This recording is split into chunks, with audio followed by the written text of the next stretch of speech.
right. Hey, hi, my name's Dan. I am from the Seattle area as part of CLUG and PSLTC. I also run my own studio where we build models for clients. And this year for BrickCon, the theme was mocking history. So what we've done with our model here is literally mock history. We set up a scenario where France has given liberty enlightening the world to not the United States, but to Russia. So, as you can see, the statue is in downtown Red Square. After the revolution, the statue was painted red. The torch was thrown out. They've added a golden hammer to symbolize the people of now the Soviet Union. And the shot we're seeing here is a typical October military parade rolling down the street. And so run us through a little bit of the buildings here. Maybe talk about the structure of a few of them and what it took to build them, all that kind of good stuff.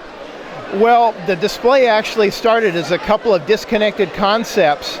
Once I'd built the train, which is in front, and the concepts came together, we saw very quickly what we should build.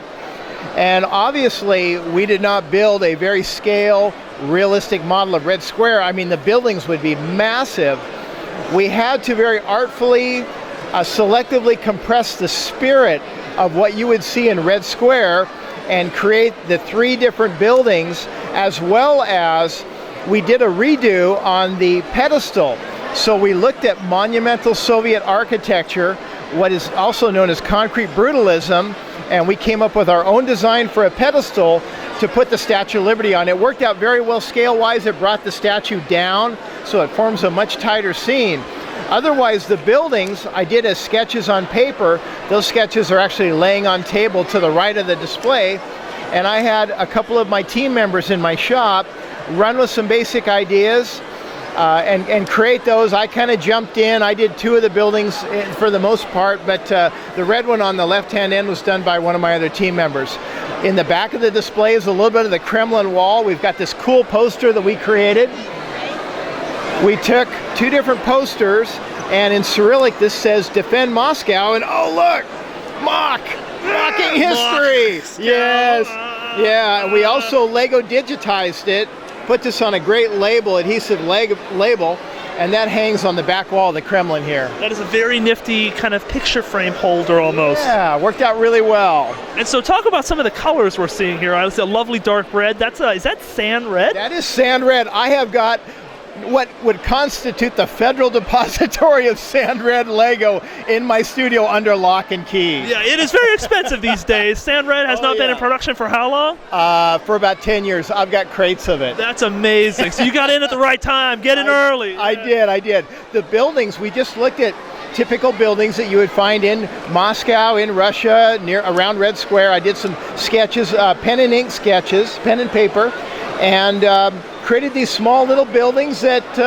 just kind of evoke different imperial architectural styles. You got it. And one of the things I'm seeing in here, and this is not like a slight, this is something that I think is kind of awesome, is that this looks similar to a Statue of Liberty kind of Lego set, and this looks like something that might be from a Lego set. And then I'm not sure if I've seen this tank before or not, but maybe this is something like I think lots of other creative fields we kind of freely borrow, like from this, and so your creation is an amalgamation of other people's things, and then it's a unique. I just think that's an amazing tangent. So well, I heard this during a TED talk that a lot of creativity is very discreetly borrowed.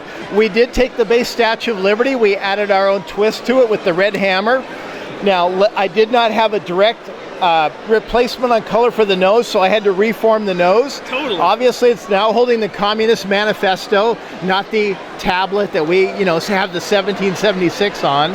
The little amphibious car, a very far back inspiration for the display was that Indiana Jones set with the little amphibious vehicle. We recolored it. Heck yeah. Of course, added some new, very enthusiastic Soviet troops. Woo! Oh yeah, love it. Yeah, Russian communistic punk, I guess. Totally. It's something I try and do this when I'm building a diorama or a display. It's like you kind of want to borrow selectively and just sort of come up with your own cool thing. You mentioned the tank. I'm very pleased with the tank. I did this myself. This is my first tank.